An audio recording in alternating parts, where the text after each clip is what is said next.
I always like to believe that pleasure is paramount. Partner is optional. Women need, I would say, minimum of about 20 minutes before their body is relaxed enough to accept a penis. It was those days that he actually used to stand in the mirror with me and ask me to repeat words that he felt about me. Like, you're sexy. And so I would be like, I'm sexy. And he's like, no, say it with meaning. You are beautiful. And we would go through this exercise, or call it foreplay, for like 5 or 6 minutes. And it actually rewired my brain and made me, like, I would look at myself in a whole different way. Talking about sex before engaging in it is really important. I mean, because we talk about everything else. Just keep listening. There's nothing plain and nothing simple about this episode.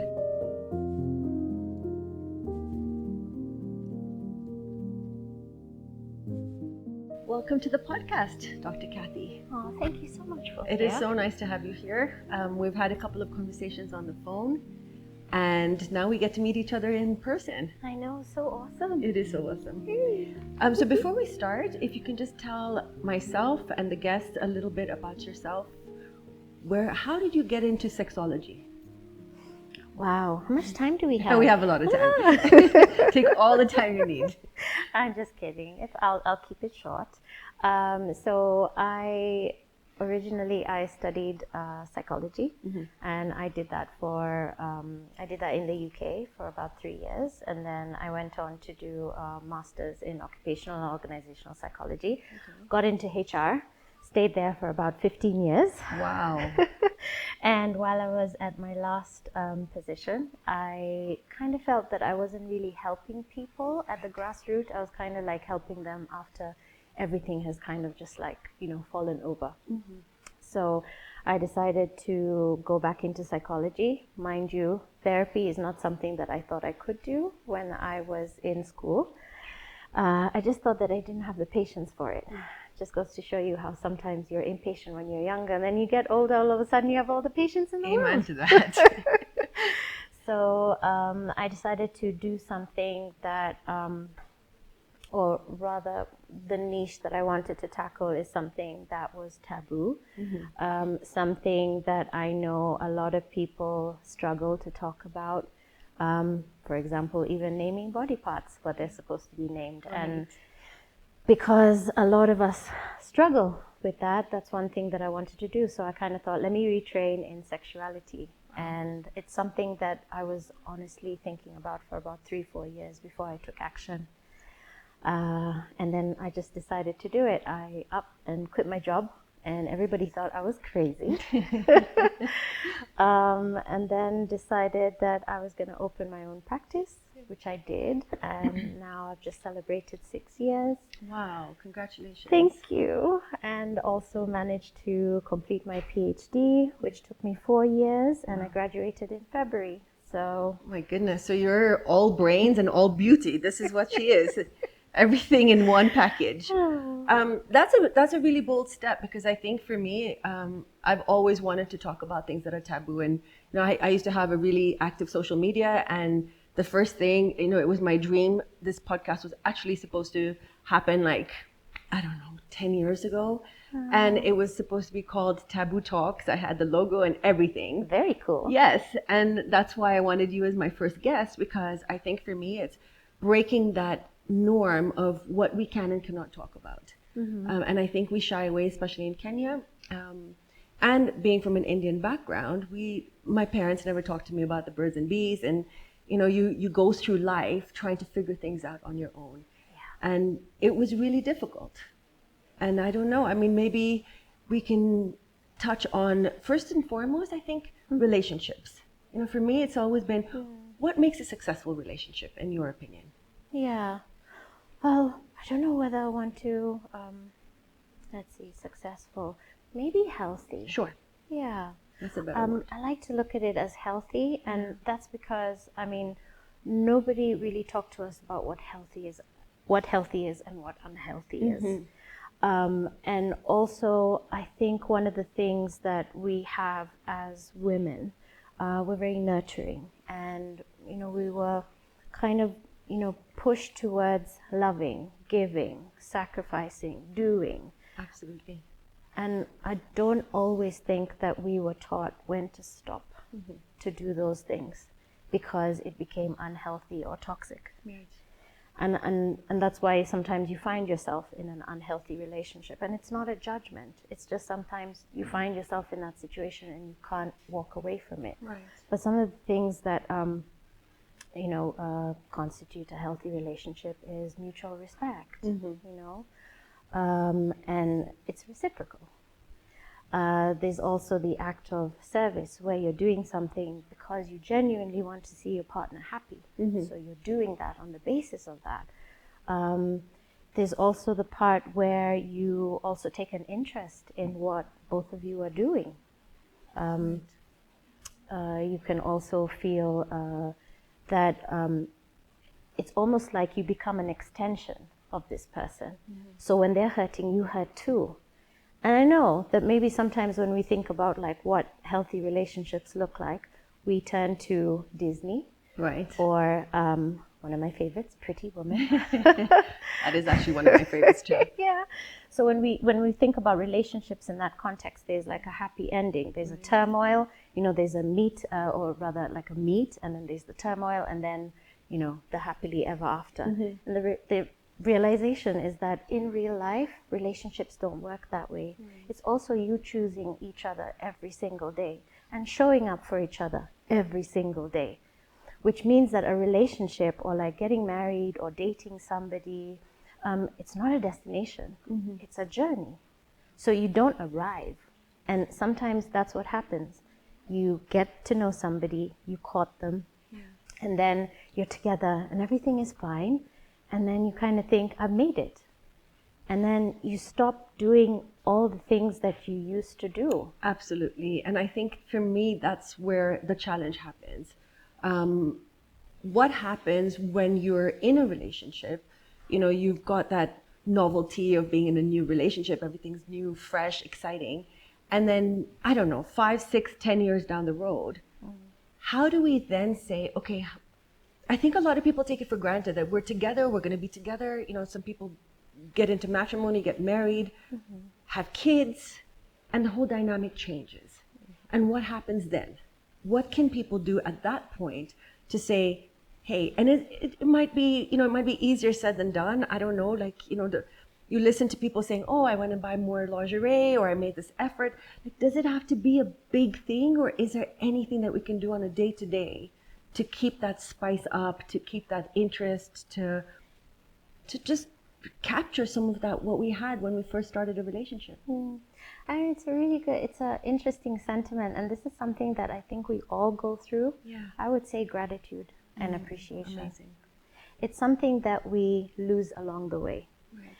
When we first start out, we kind of think, oh, this is my person. We're rushing to go and see them. We're rushing to be with them. We drop things to be with them. And then all of a sudden, 4 years, 5 years down the line, it's my work's more important. I have other competing priorities. Then the kids come. And this is the thing, it's growing together, but also understanding that the work doesn't stop. And being in appreciation and fostering that kind of like atmosphere of gratitude is really important. The thank yous, the I'm sorries, the I love yous. But also, what is love? And how do you show it? Because it's one thing to kind of say that you love somebody, but like, how do you show that you love them? Another thing that sometimes gets lost in translation is little things that bother you, and then you don't communicate them. So you kind of like just hold it in, right? I think that's, again, another thing that I've experienced in my life before, is that in order to stop myself from conflict, and I have a partner who used to do that too, I don't want to ruffle her feathers. I don't want to get into a fight. And so it's a build up and a build up and a build up. And then all of a sudden one day, that whole thing just erupts, and you bring up things from like, do you remember 2 years ago when you did, and you're like, wait a second, But if you had a problem with it 2 years ago, we should have talked about it 2 years ago so that it doesn't turn into an issue now. Yeah. So I think that's an important part that I've experienced is if you feel something today, bring it up, create a safe space with your partner to be able to talk about the things that you feel in this moment rather than letting it just pile up and then one day it turns into a bigger thing that it needs to be. Yeah, absolutely. You know what you're describing is called the bag of resentment. Oh, okay, there's a name for it. That's Yeah. good to know. And this is something that we can carry, and that's one of the reasons why communication and communicating even when it's hard Right. is really important. But it's also how we communicate. Because a lot of us, when you kind of think about like how we grew up with caregivers, okay? And our caregivers kind of like decided, or really decided a lot of things for us when you think about it, They decide where you get born, maybe your name, where you go to school. So all of these decisions are made for you. And very early on, maybe by about age 5, you start to really understand, what do I need to do to receive love? What do I do to receive punishment? Right. So how you communicate and, how you protect yourself, how you self-soothe, all of that is established when you're very young. Then you take this particular thing, which is called your attachment style, and you move into your adult relationships with some of those attachment styles. And those attachment styles are also attached to how you communicate. And because, when you're growing up with your folks or your caregivers, sometimes you might come across as the parent ego in a romantic partnership in your adult life, which is very blaming. It's, you're always doing this and you need to stop doing that. And it's very, it's almost damning, because what it does is it makes you feel really horrible and judged. And then of course, when you have this parent ego style of communication, you're going to get a child who's defensive, silent treatment, upset, throwing a tantrum. That dynamic does not resolve conflict. In fact, it can't even allow communication to take place. What we need to be doing more is speaking from the adult ego. Again, nobody talked to us about this. Nobody taught us about this. Nobody even talked to us about like how important it is to share and be able to feel all our emotions. As we know, there are some emotions that are perfectly okay for men to feel and some for women. And for as a woman, if I get angry or I start yelling, I'm pegged as crazy. Or PMSing. Or just too sensitive. Yes. Emotional, And for men, dare they shed a tear. Gosh, you're weak. You're this. Absolutely. And I think that's something that we're working on changing with my nephew. I have 2 male nephews. And we really encourage them to feel. And, our parents were like, you're a boy, you can't cry. And we're trying to explain to him that you can cry. You can express your emotion and it's okay to cry. And I think that's a really important point. And maybe we can just touch on that a little bit more in terms of, how can parents just encourage their kids in this generation to just be more open with their emotions, especially boys. Yeah. Well, I think this is where sometimes you have to look within, because sometimes the discomfort that you experience by dealing with another person, whether it's a child or another adult, is because there is something within you that isn't settled. So if you are embarrassed that your son, for example, is having a tearful moment, like, where is that coming from? It has an origin. There was an activating event. Taking a step back and kind of looking at that in a holistic way, and then coming towards your son and asking or saying, it's okay for you to feel all your feelings. What made you feel this way? What that does is it opens up, and it's no longer about hiding or suppressing, because more often than not, when you suppress feelings, they come out like a champagne bottle. Right. And sometimes some of this can come out in anger.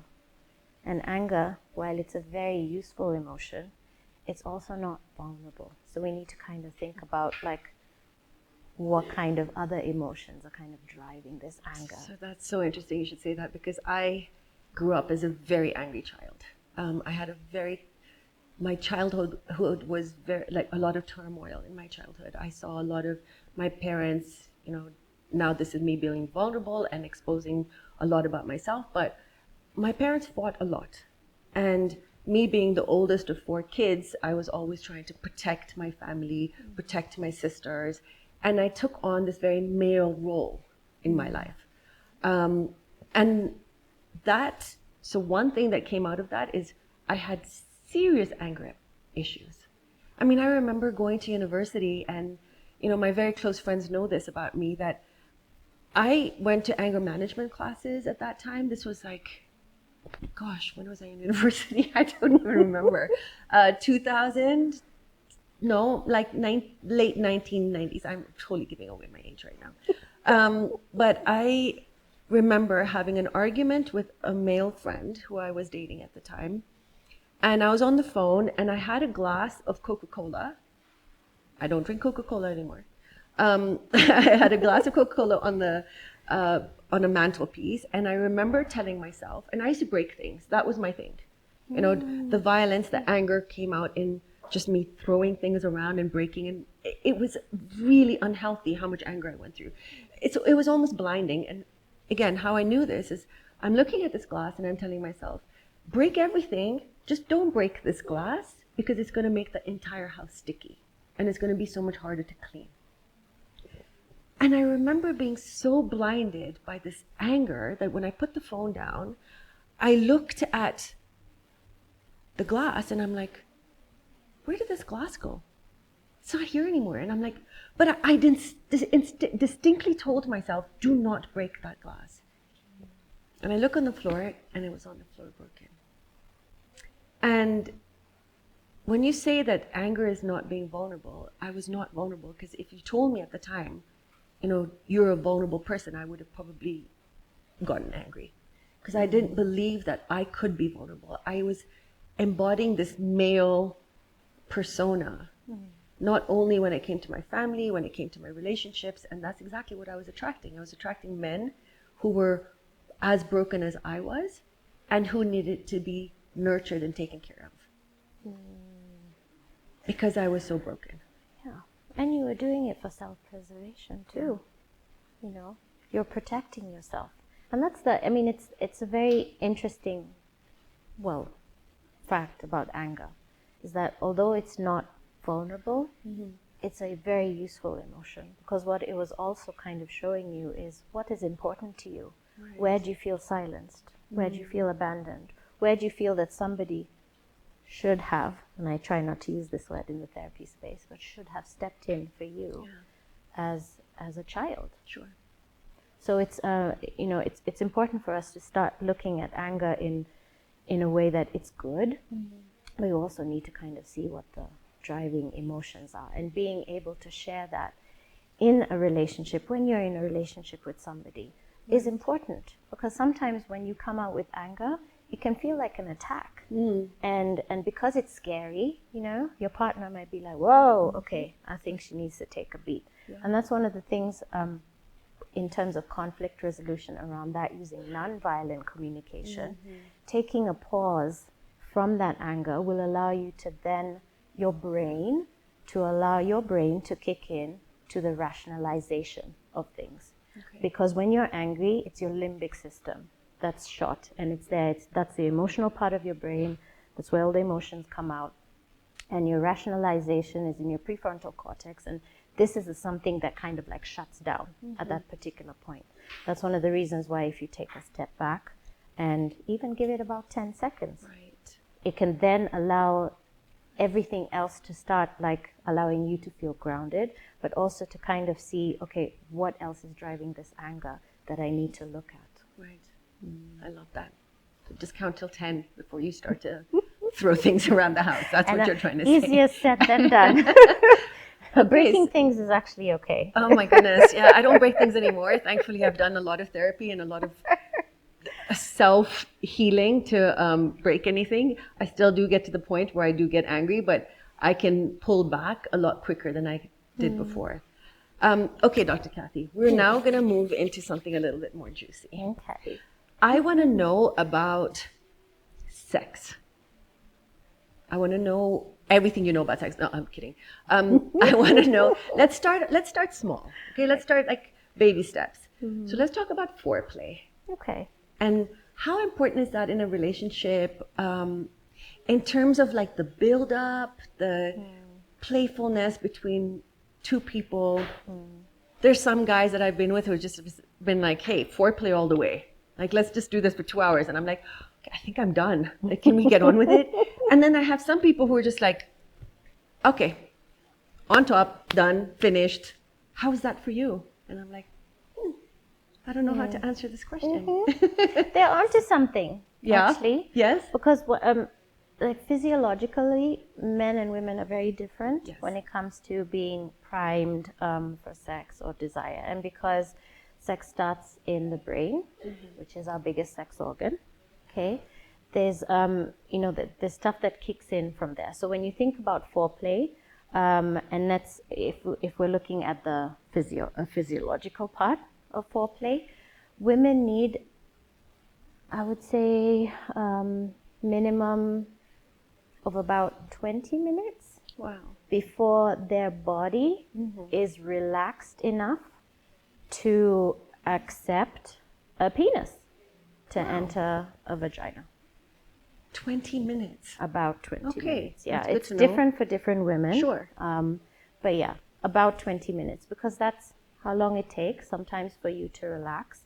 And it also allows your vaginal canal to become, to distend, so that you're able to enjoy a sexual experience that is not painful.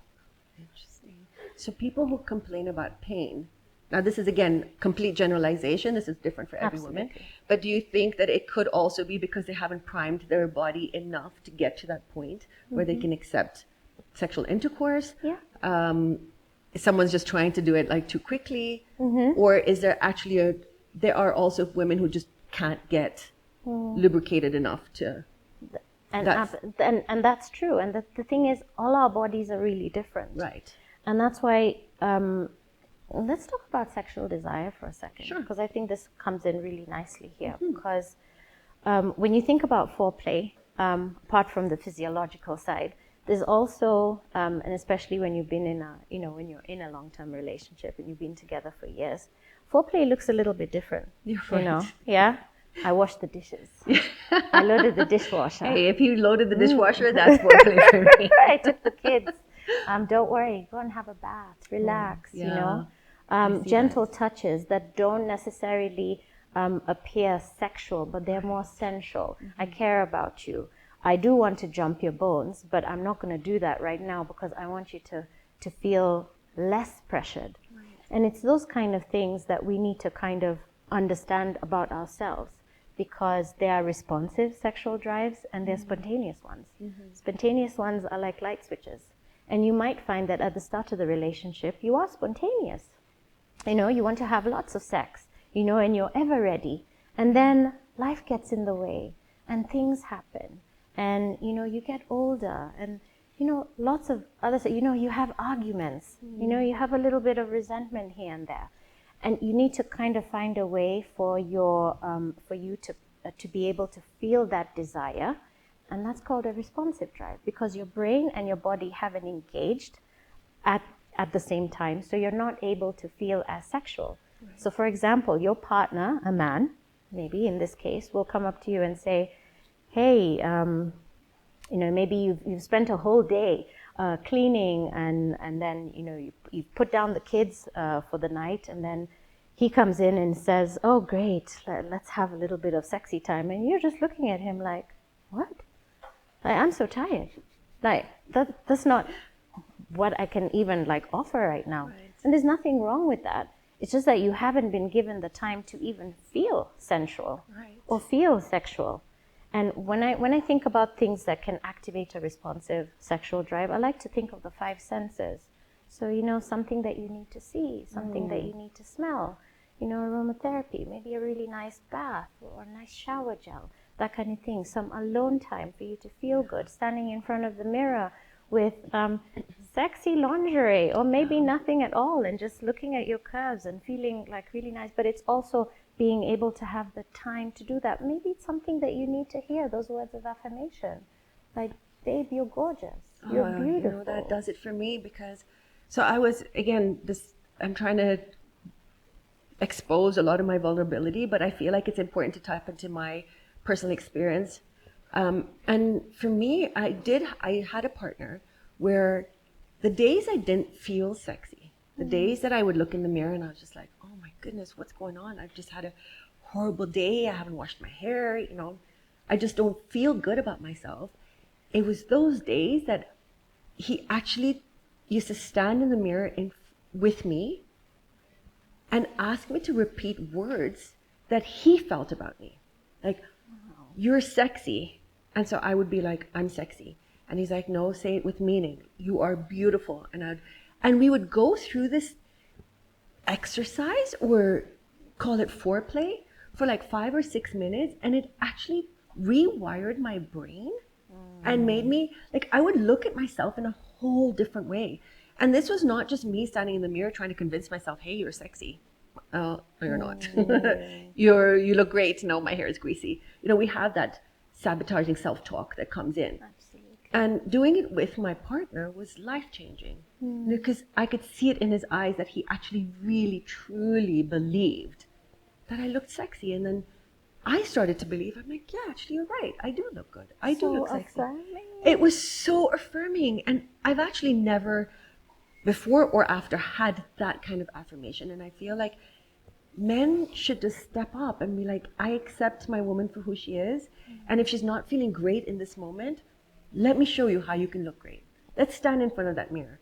Let me look into that mirror with you and convince you through my eyes that you're actually amazing just the way you are. And that was like, I mean, that for me was foreplay right there. And that is something that is needed in any healthy relationship, and also for mutual sexual experiences or fulfilling sexual experiences, is safety and trust. And that is what your partner was doing at the time, because when you're establishing that, he's looking at you and he's saying, you know what, I desire you, not just your body, not just how you can fulfill me, but I desire you and everything about you. This is something that, more men need to do.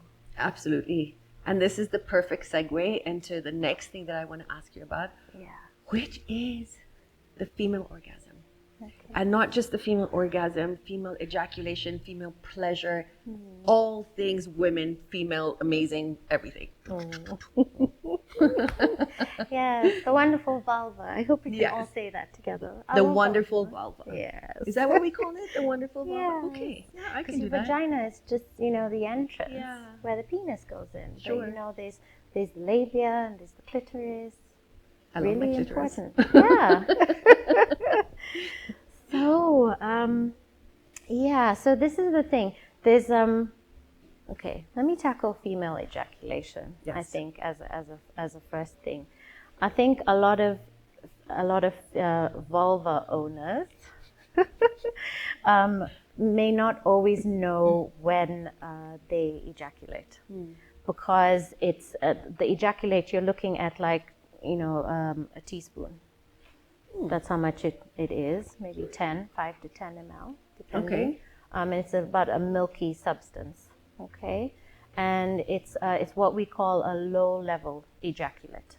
And it's very similar to the male ejaculate, okay? Which is, it might be a little bit more, but that's how we're referring to. Now, because you're not always able to tell when you've ejaculated, I think that's why sometimes you might, when you're speaking to somebody else, you kind of think that you're missing out on something, but it's really not the case. Okay. So even if you haven't noticed that you've ejaculated, it's okay. But if you have, and maybe your partner was going down on you at the time, and they felt something, because it does come out with a little bit of force. So this is something that can happen, but it's not necessarily, that if you're not experiencing it, that you're not having an optimal sexual experience. Sure. It's something, and there's no shame in that. Okay. It's just that we haven't talked about it. We talk more about the, male ejaculation than we talk about the female ejaculation. Now, gushing, I am forgetting the name. I was thinking about it on the drive here. Oh my gosh. Oh my goodness, I need ChatGPT to tell me this. Okay, we'll come to it. Yes. It'll come to us. Yeah. But I know what you're talking about. It's like when you have that big release of squirting. Yes. Thank God. That's the word. Huh, yeah. Yes. So, Tell us about squirting. so squirting is the high level ejaculation. Okay, so you can, so that's not like, let me just get this straight for our listeners as well. So you can ejaculate without squirting. Yes. So you have a low level of ejaculation, which is 1 to 2 teaspoons. It does come with force. And then you have the mind-blowing ejaculation, which is squirting, and it's Squirting and gushing. it looks like, so I've been told it's pee, but I know it's not.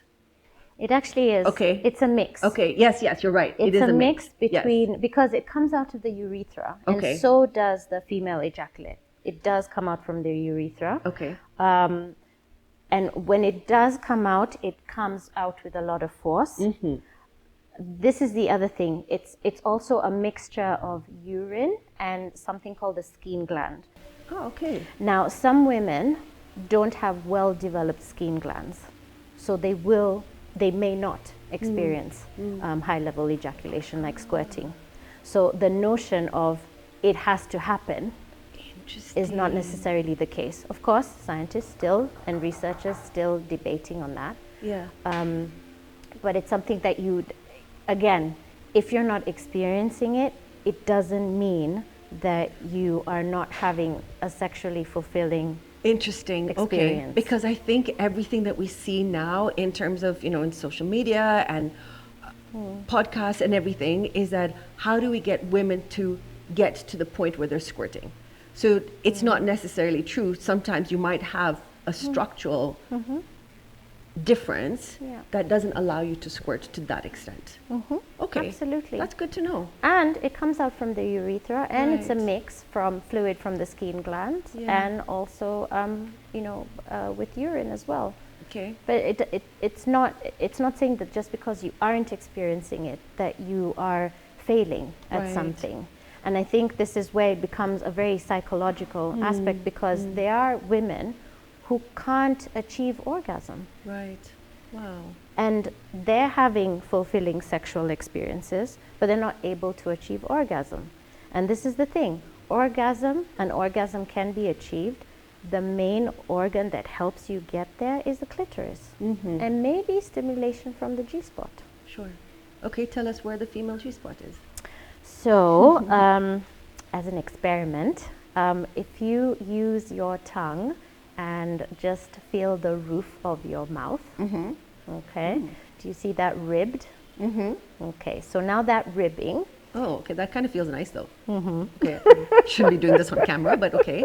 Yes. So that ribbed edge that you're feeling with your tongue. Yes. If you are now, okay, so if we look at where we are from, if we look at our vulva All in right, this let's way. look at our vulva. Yeah. Okay, so if we think about like where we're seated, Yeah. think about where 12 o'clock is, okay, which will be Down up there. Up. Okay. Yeah. Yeah. Okay, 12 o'clock.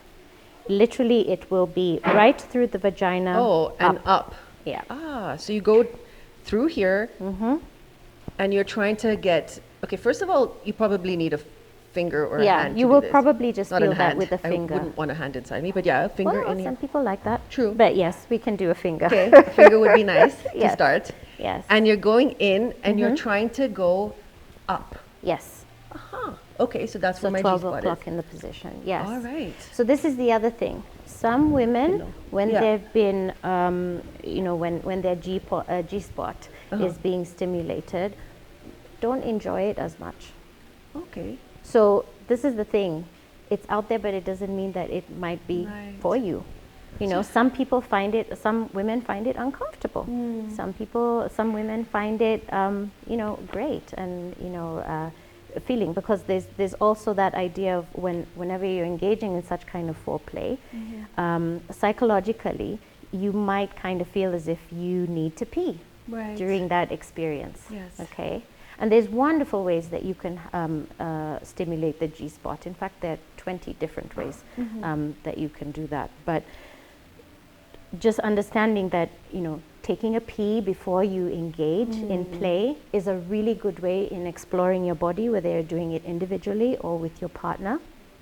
or partners, okay? 'Cause, Yeah, we can be non-monogamous too. We're definitely non-judgmental. You can have partners, you can have multiples, you can have, we're all about same sex, different sex, So whatever works. So that's one of the things I would advise is that if you are engaging in foreplay, it's always good to empty your bladder. Right. And then just place a towel on the bed or wherever you are so that you can feel comfortable. And if there are any fluids or juices that come out, then you're not going to be worried about messing the bed, because one of the things that we need to do to have a mutual, fulfilling sexual experience is to remain present and connected in the moment. Yeah, and I think also to feel, I think for me it was the feeling of being safe with my partner and not being judged. And I think, so I've experienced ejaculation, I've experienced, I've been lucky to have experienced squirting.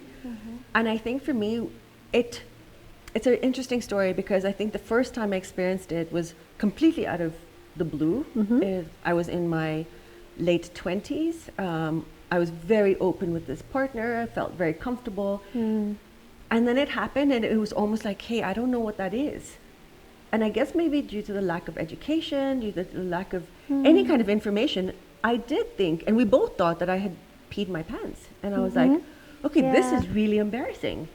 And lucky for me, he was a very open individual. And so we kind of just forgot about it. It was not until a decade later that it happened again. Wow. And when it did happen again, once again, the person I was with was like, did you just pee? And I'm like, no. And I mean, lucky for me, I knew what it was at that time. I was like, well, at the time, I didn't know there was some pee in there, but I was like, no, that's ejaculating. And he's like, no, I'm pretty sure that you peed. I'm like, no, I'm pretty sure I didn't pee. And so it was a lot of like that kind of almost judgment and the shock that comes when men see that happen, that stopped me from ever allowing myself to get to that point. So it was always stopping, like, oh my God, it's about to happen, let me stop myself. Yeah. And then again, a decade later, and this is, I mean, it's literally a decade, so it was in my 20s and my 30s and then in my 40s, that I felt comfortable with the partner I was with at that time. But it was, again, me feeling a lot of like, I don't want to wet the bed. I don't want to dirty the house. I don't want to, like, if I'm going to do it, can I rush to the bathroom and do it in the toilet? And I think it's creating exactly what you said, put a towel. Again, maybe giving out way too much information. We might have to edit this, but I actually had a bucket in the room because I was like, okay, if I don't get from the room to the toilet, what happens then? And it was like, okay, I can squat in a bucket. But now that I think about this, and I'm saying it openly to someone, it's quite interesting because I don't think a guy ever worries about like, oh, I'm going to ejaculate on your shoe. Oh, no. Or I'm going to ejaculate on your shirt or all over your hair. Like, No. They don't stop themselves. They're not like, they're just like, hey, it's coming and I'm going to put it wherever I can. It happened. Right. And for women, it's like, wait, like, I can't do it yet. Yeah. And like, I'll get to the point and I was just like, no, come with me. We need to go to the bathroom. Like, let's run to the bathroom. And it's so, I don't know what the word that I'm looking for, but it's so interesting to see that we as women are so careful when it's so lucky that we can get to that point. But when we get to that point, we're just like, oh my God, everything needs to be aligned, or let's go to a hotel so that I can mess up their bed and not mine. Conditioning and programming. Yeah. Because of what we've seen, where we learnt about our bodies, where we learnt about sex, where we picked it up from, what's appropriate, what's not appropriate. Unfortunately, when you think about it, a lot of people learned from porn, watching porn. Absolutely. And, porn is a movie that people shoot, and sometimes you're shooting for like a whole day and you get a clip that's 20 minutes long and everything looks so perfect. Bodies look perfect. Specific things are happening, at a specific time. But what you don't see is that men lose their erections. Women can get dry. You have to stop. They use a lot of lubricant and sexual aids to get you there. And these are the same things that we have access to. However, sometimes when we think about using lubricant, it's like, oh no, but that means that I failed. That means I'm not wet enough. And if I'm not wet enough, then I clearly have a problem. But the reality is, it's a sexual aid like anything else. You know, using toys to kind of like spice up your, you know, your sexual adventures with a partner or without. I always like to believe that pleasure is paramount. Partner is optional. So when you're thinking about it in that way, Absolutely. you know, use what is there for you to use, because it only enhances your experience. So then, since you said that, I liked what you just said. Pleasure is paramount. Partners are optional. Yeah. Okay, we need to use that somewhere in this podcast. So in that case, tell me about, and we will come back to this female ejaculation because I have a couple more questions, but tell me about masturbation and how important is that, not only for your own female or male pleasure. This is not a female only podcast, but what is the importance of physiologically and emotionally and hormonally? Is there a significance for to masturbation? Absolutely. In fact, May is dubbed as Masturbation Month. Oh, Yay! is it really? Yes. Okay, everyone, go out and masturbate. Well, it's That's your cue. It's mostly done in the States, Okay. but since I started working in this space, I would post about it. Cool. Instagram, I think, and Facebook took down a few of my posts. Of course they did. Yeah. They took down my whole account, so you're lucky. It's just a couple posts. Yeah, you're not allowed to post about those things. But yeah, solo play is really important, because solo play or masturbation is a way for you to also get to know your body intimately. Because this is the other thing, is that your orgasm is your responsibility. Your orgasm is your responsibility. Yeah, if your partner isn't doing something to get you there, it is up to you to find a way to communicate. That's one of the reasons why people come in to see a sex therapist, because they want to become more aware of their bodies and being able to communicate, but also give feedback, because it's a sensitive issue. You need to be able to give it at the right time, in the right way and the tone. But it's something that's, this is the other thing. When we're using solo play, we're also getting to know our bodies so intimately that we're able to, last longer. Like, for example, for a man, be able to experience multiple orgasms as a man, because you can do that.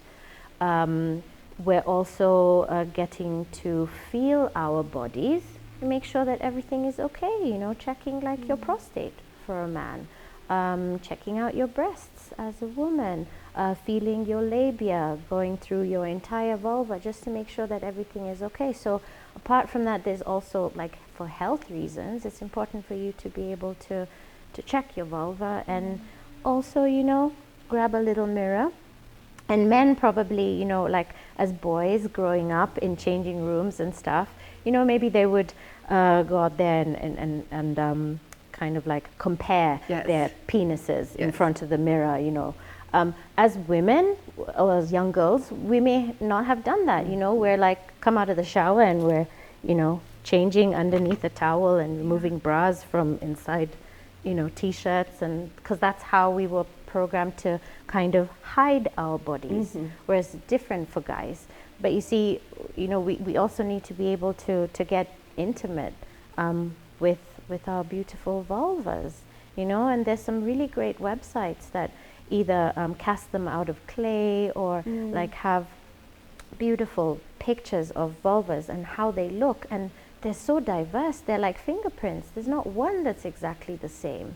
And that's one of the reasons, like, if I go back to to porn, when you kind of look at sometimes what you see in porn and you compare it to what you have, you kind of think, well, mine doesn't look like that. Right. It's shameful. It looks like an alien. It's like this or it's like that, and there's. God, it's so interesting because I have had these conversations with people before, and we are so hard on ourselves as women with how we look. And I mean, it's one thing that what we look like in general, but we don't even give like our private parts enough love to say. And quite a number of years ago, I was following a sex therapist, and she literally said the same thing. Get a mirror, what you were about to say, and sit there and just look at what you have. Look at her. I mean, first Embrace of all, it. there's another person. If you're with a male or a female partner and she or he are on the other side of you, well, they get to see you. And if you can't handle how you look, you're not going to actually love or accept what they're doing to you in return. Absolutely. You're going to judge yourself like, oh, you know, how do I look? How do I smell? How do I feel? Yeah. And we're so judgmental, and I do think that we have to put a lot more love into our vulva. Yeah. Appreciate it. It changes over time. I mean, Absolutely. what I it look like in does. my 20s, I do not look like right now. And it's just coming to terms that this is who I am, and I'm accepting the change, and everything is just, it's beautiful, and it's the way it's supposed to be. Because it's also skin. Yeah. You know, what you were saying about like it changes over time. Absolutely it does. And when you're in perimenopause or approaching perimenopause or even in menopause, you know, skin does dry. You know, that's one of the reasons why sometimes after sexual intercourse, you can kind of feel as if like you have like 1,000,001 cuts right inside your vagina. And that's because of the friction. And you know, there's this, you know, there are creams that you can get to help with that, because it's all about hormonal balance. But it's also just embracing who we are, because you're very right. If you're not okay with who you are and what you look like, you're not going to have the level of confidence to be comfortable with somebody going down on you or looking at you in a certain way, because you don't know what it looks like. And from what you understand from programming is that's a dirty space, or a place where you're not supposed to talk about it, and nobody's supposed to look at it, and everybody is hiding it. And if you think about it, like it really isn't. You know, it's part of you. It's just as important as your face, as important as your arms and your. And I think that we're really our harshest critic. And that's why when you're looking at yourself in your body, it's important to pay homage to all those beautiful features. You know, you may not like your legs, but they do all the walking for you every single day. You may not like what your vulva looks like, but you know what? Hey, she takes you through the day too. You may not like your hair. You may think you're a little bit chunky here and there. You might have cellulite or not, you know. But all of these things are, it's important that we start to love ourselves. And that's one of the reasons why they say love is an inside job, because it starts from within and then it comes out. So it's really important that we engage in more self-love and self-care Absolutely. practices. And I think, you know, to put responsibility on both parties when you are in a relationship is do the same for your partner. You know, we can do it for our male counterparts. Absolutely. If they're not feeling their best self, or if they're feeling down, you know, we should be the ones to say, I want you to tell me I look beautiful. Well, I'm also going to tell you that you look great. You know, I want you to tell me that today is a rough day, but you know what, look at all the great things you've done. And those words of affirmation give the same back to our male counterpart. But I will say that a woman's body changes over time, so does a man's, especially with birth, having kids. And I think there needs to be so much more nurturing and self-love coming from both yourself and your partner when you've changed. And accepting that, you know what, you look great the way you are. I don't care if you don't look like the way you did when you were in your 20s. And again, those words of affirmation really go a long way. Okay, let's go a little bit back to the other stuff that I like talking about. The female ejaculation. I don't feel like I've had enough of this topic yet. I hope you guys haven't either. So is there something that women can do to get to that point? So I think we've talked about what the ejaculation is, we've talked about squirting, but what if women who can actually experience that but haven't experienced it yet? What can they do to help them? So again, we did talk about having a safe environment, but internally, maybe with what can the partner do to get a woman to that point? Well, it's all about having a little adventure and exploration. And sometimes you might feel more comfortable exploring that on your own first. Oh, you can get to that point? Absolutely. Okay. You can do that with toys. Okay. You can utilize toys to help you get there. And you can experiment with a variety of toys where you can get vaginal and clitoral stimulation at the same time. It's also you being aware of your body and finding ways of delaying an orgasm, for example, for a much larger experience towards the end. It's called edging, Okay. where you kind of stop yourself just before you feel that you're going to have an orgasm, and then relax for a little bit and then come back again and start with the stimulation. So that's something that you can do. But a lot of it has to do with self-exploration. Okay. And you can do it with a partner too. Again, if you feel safe with this partner, Right. you can experience a myriad of like different kind of like feelings of desire and kind of like sexiness that's involved there. If you're not, it's going to be hard for you to open up, because this is the other reality. Because, you know, we were talking about foreplay being about 20 minutes for women on average until, you know, when they're feeling relaxed and ready to go. If you feel that you're taking too long, or somebody has told you, you know what, you take too long to get ready, and, you know, this is something quite personal to me, but I've experienced that in my personal life, where I've been told that you take too long. So you kind of think, okay, I need to hurry this that's up. added pressure. Yeah, And you see right. what's happening is it's so interesting how our physiology works, because the minute that you check out and you kind of feel that, you know what, now I'm becoming hypervigilant because I need to start getting there faster because I don't want to be told that I'm taking too long, then I'm going to stop breathing the way that I normally do. Right. And all of a sudden, I'm going to start getting, my muscles are going to start tensing. And if you think about it, like just pout for a minute. And then release. Pout again.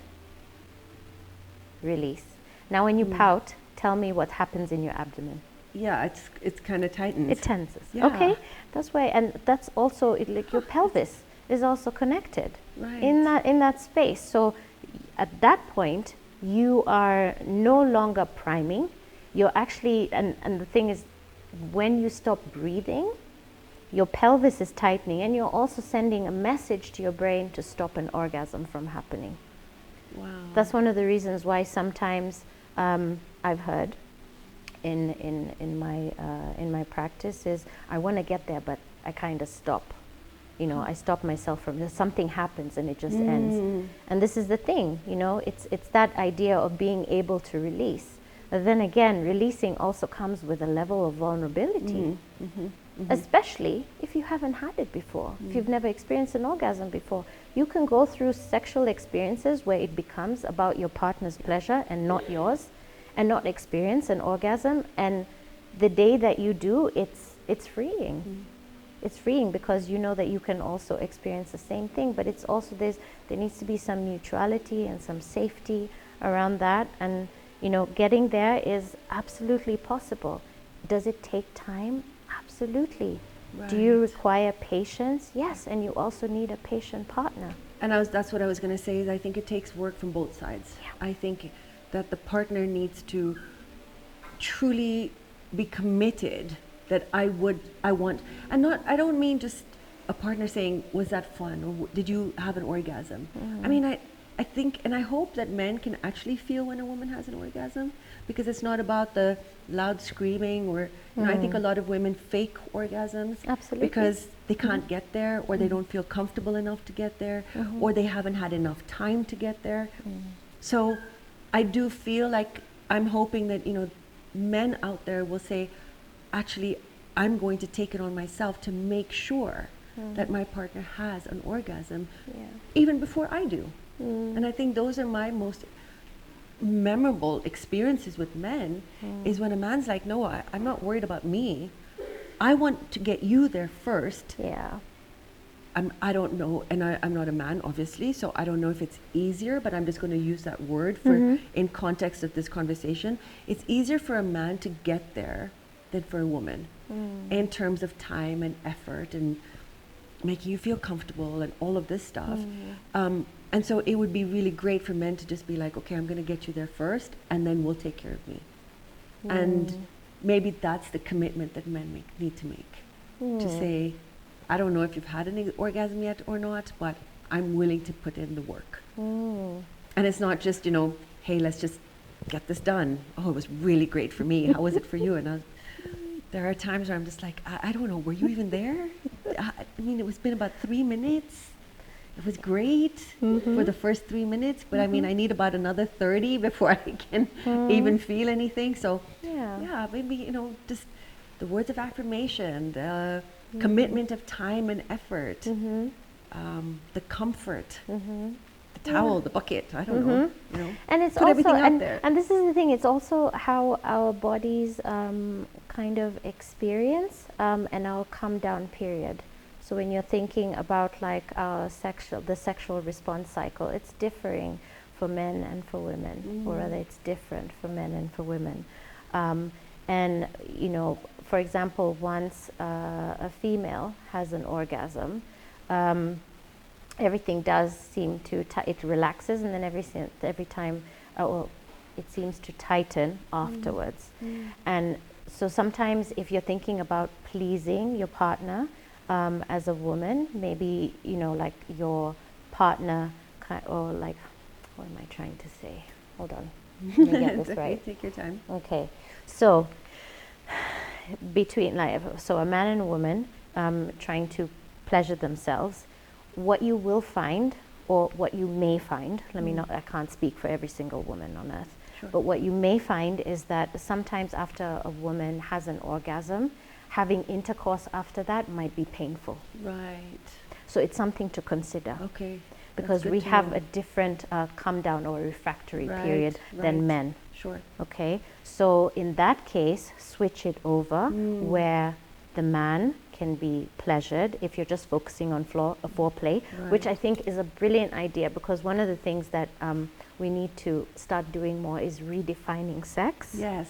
And start looking at like all sexual behaviors and stop looking at intercourse as the prime event. I agree, 100%.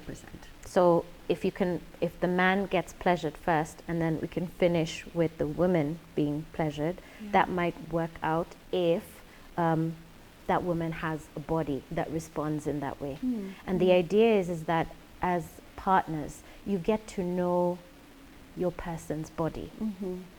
So you're moving away from tried and tested techniques that have probably worked on multiple other partners, but it's up to you to kind of like look at your partner as, this is a new body. I'm not going to say that everything works in the same way, because it might not. And I need to be able to give the space and the patience and the time to this person and get to know them better. Then you can start kind of like understanding, okay, have they had an orgasm? You know, you'll question that less because you understand how your person's body works. Right. So it's important for us to start doing that from early on and not take a blanket approach like, okay, so for example, a hand job really worked with my ex-partner in this way, so I'm going to do it for this person. They might not like it that way, you know, and that's one of the reasons why talking about sex before engaging in it is really important. I mean, because we talk about everything else. We talk about like, what do you want to do for the rest of your life, or where do you want to retire? I don't think I've ever had a conversation about what I like and what I don't like, and then you get into a relationship, and the person is trying so hard, and you're like, oh my God, but you don't even match up to what I've had before. Or my ex was so much better, or he did this. But how would the other person know if you haven't actually said that actually this is what I really enjoy? Yeah. We need to be more open about what we like and what we don't like, because that is something that can sometimes lead to sexual incompatibility. You're not having those discussions, and they're important. And you know, I mean, when you think about sexual incompatibility, it hosts a whole lot of things. You know, you're talking about things like hygiene, for example. And, you know, some people some people have different levels of hygiene.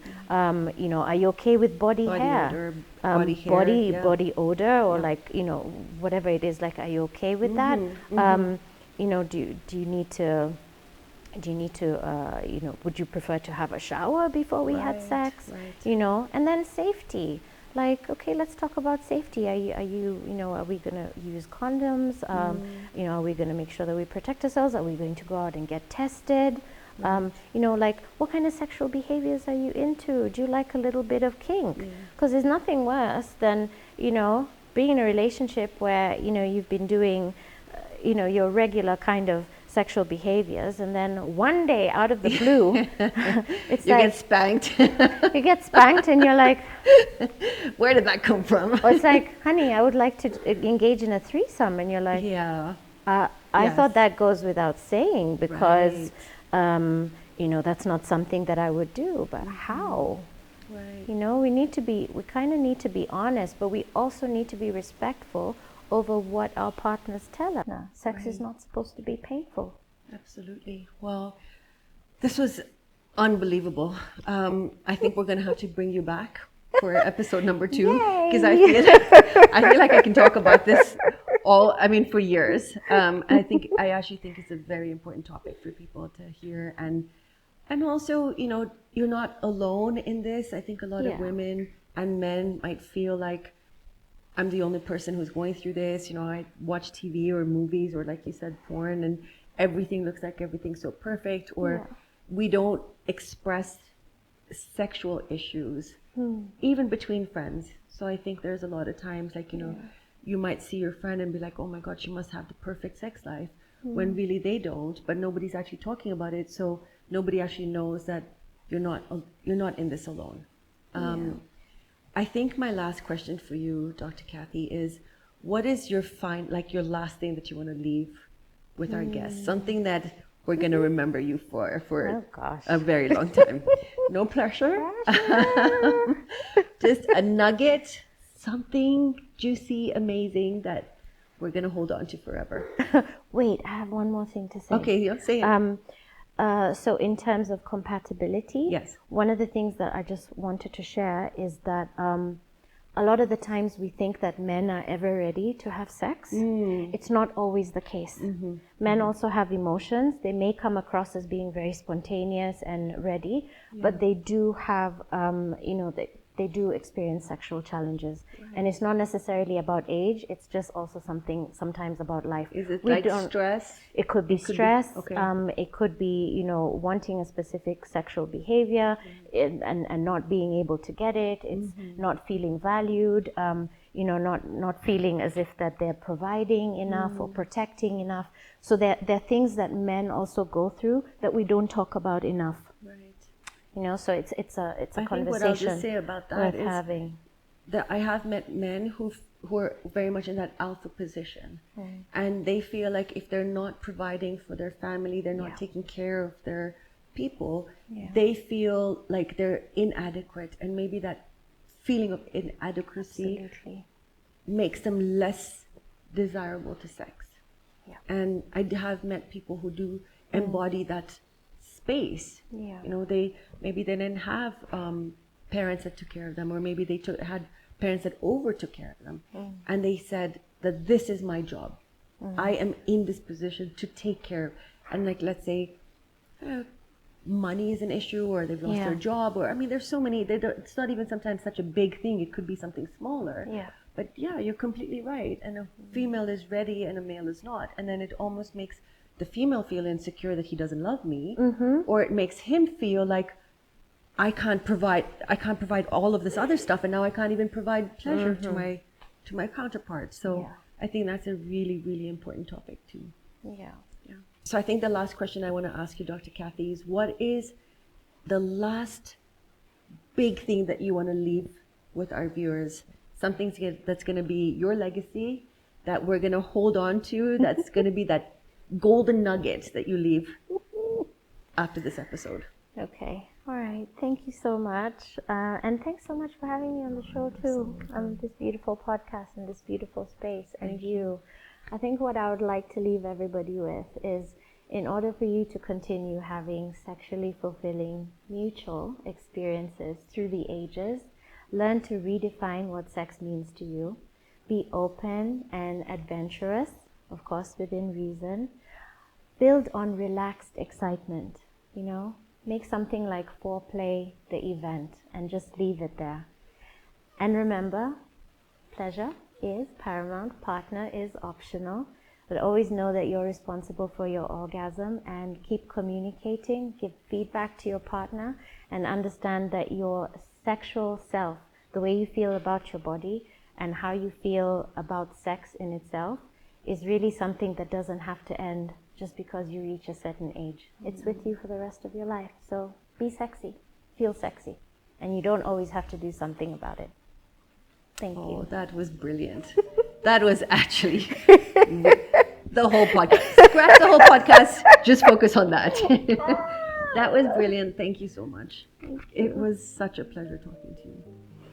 It's been so good. It feels really. I think this is exactly what I needed. I know. Yeah. I was feeling like I was boiling. I was like. There's a lot of sex talk in this podcast, and it's very hot. Yeah. I know. Yeah. Thank you, everyone, for listening to episode number 1 with the amazing, sexy, beautiful Dr. Cathy. And this is Life Unfiltered. I'm your host, Fawz, and it was a pleasure bringing you pleasure. Live healthy, love deeply, and speak freely.